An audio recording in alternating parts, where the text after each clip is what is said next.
ഇന്ന് നമുക്ക് ടേസ്റ്റി ആയിട്ടുള്ള ഒരു സോയ ചങ്ക് ഫ്രൈ ട്രൈ ചെയ്ത് നോക്കിയാലോ.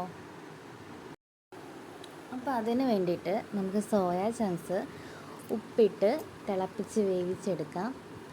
അപ്പോൾ ഇത് ഒരുപാട് നേരമായിട്ട് തിളപ്പിക്കൊന്നും ചെയ്യരുത്. ആദ്യത്തെ ഒരു തിള വരുമ്പോൾ തന്നെ അത് ഓഫ് ചെയ്ത് അടച്ചതേല വെച്ചിട്ട് ചൂട് പോകാൻ വേണ്ടി വെയിറ്റ് ചെയ്യുക, പിഴിയാൻ വേണ്ടിയിട്ട്. കാരണം എന്നാലും നമുക്ക് കറക്റ്റ് ചെയ്ത് അത് പിഴിഞ്ഞെടുക്കാൻ പറ്റത്തുള്ളൂ. ഒരുപാട് വെന്ത് പോയാൽ അതങ്ങ് വെന്ത് പിഴിയാൻ പറ്റാത്ത രീതിയിലായിപ്പോവും. അപ്പോൾ നല്ല രീതിയിൽ പിഴിഞ്ഞ് കിട്ടാൻ വേണ്ടിയിട്ട് ഒരൊറ്റ തിളപ്പിൽ തന്നെ തിളപ്പിച്ചിട്ട് അടച്ചിടുക.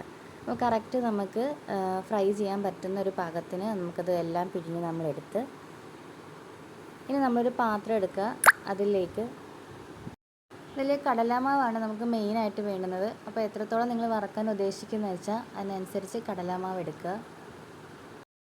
കടലമാവ് എടുത്തിട്ട് അതിലേക്ക് കാശ്മീരി മുളക് പൊടി, മല്ലിപ്പൊടി, മഞ്ഞൾപ്പൊടി, ഗരം മസാല, പിന്നെ ആവശ്യത്തിന് ഉപ്പ്, ഇത്രയും കൂടെ വെള്ളം ഒഴിച്ച് നമുക്ക് കലക്കിയെടുക്കാം.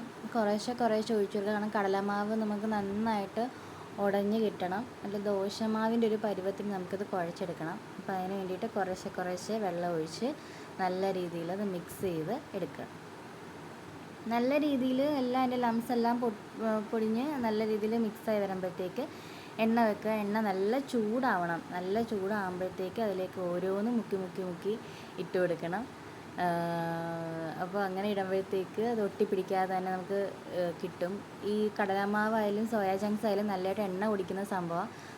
അപ്പോൾ അതുകൊണ്ട് നല്ല ഫുൾ ഫ്ലെയിമിലിട്ടിട്ട് ആ ചൂടോടെ തന്നെ ഇടാന്നുണ്ടെങ്കിൽ, അതേപോലെ തന്നെ അതിൻ്റെ കൂടെ തന്നെ നിന്ന് ഇളക്കിയെടുക്കാന്നുണ്ടെങ്കിൽ എണ്ണ കുടിക്കാതെ തന്നെ നമുക്കത് വറുത്തെടുക്കാവുന്നതാണ്. പക്ഷെ നമ്മൾ എണ്ണയൊക്കെ കുറച്ചിട്ടിട്ട് തീ കുറച്ചിട്ടിട്ട് വേറെ പരിപാടിക്ക് പോകുകയാണെന്നുണ്ടെങ്കിൽ അത് എണ്ണ കുടിച്ചത് നമുക്ക് തിന്നാൻ പറ്റാത്ത രീതിയിൽ എണ്ണയായിപ്പോവും. അപ്പോൾ അതിൻ്റെ കൂടെ തന്നെ നിന്ന് ഈ കറിവേപ്പിലയാണ് അതിൻ്റെ ഒരു മെയിൻ ഫ്ലേവർ എന്ന് പറയുന്നത്. കറിവേപ്പില ഉണ്ടെങ്കിൽ നല്ലൊരു സൂപ്പർ ഫ്ലേവറാണ്. കറിവേപ്പില മസ്റ്റാണ്. എന്നിട്ട് അതിനൊരു ബ്രൗൺ ഷെയ്ഡ് ആകുമ്പോഴത്തേക്ക് അതിൻ്റെ ഒട്ടിപ്പിടിക്കാതെ തന്നെ നമുക്ക് കിട്ടും. അത് കൂടെ നിന്ന് ഇളക്കി എടുക്കുകയാണെന്നുണ്ടെങ്കിൽ ഒട്ടിപ്പിടിക്കത്തും ഇല്ല. അതേപോലെ നല്ല രീതിയിൽ അത് വറുത്ത് കിട്ടുകയും ചെയ്യും. ഒരു ബ്രൗൺ ഷെയ്ഡ് ആകുമ്പോഴത്തേക്കാണ് നമുക്കത് എണ്ണയിൽ നിന്ന് എടുക്കാവുന്നതാണ്. ഇത് നമുക്ക് കെച്ചപ്പിൻ്റെ കൂടെ കഴിക്കാം. അതല്ലെന്നുണ്ടെങ്കിൽ ചോറിൻ്റെ കൂടെ മീനൊക്കെ വറുത്ത് കഴിക്കുന്ന പോലെ നമുക്ക് സൈഡിൽ വെജുകാർക്കൊക്കെ കഴിക്കാവുന്നൊരു മെയിൻ സംഭവമാണ്. ഏറ്റവും കൂടുതൽ നല്ലതെന്ന് വെച്ചാൽ വെറുതെ കെച്ചപ്പിൽ മുക്കിയിട്ട് കഴിക്കുന്നത് തന്നെയാണ്.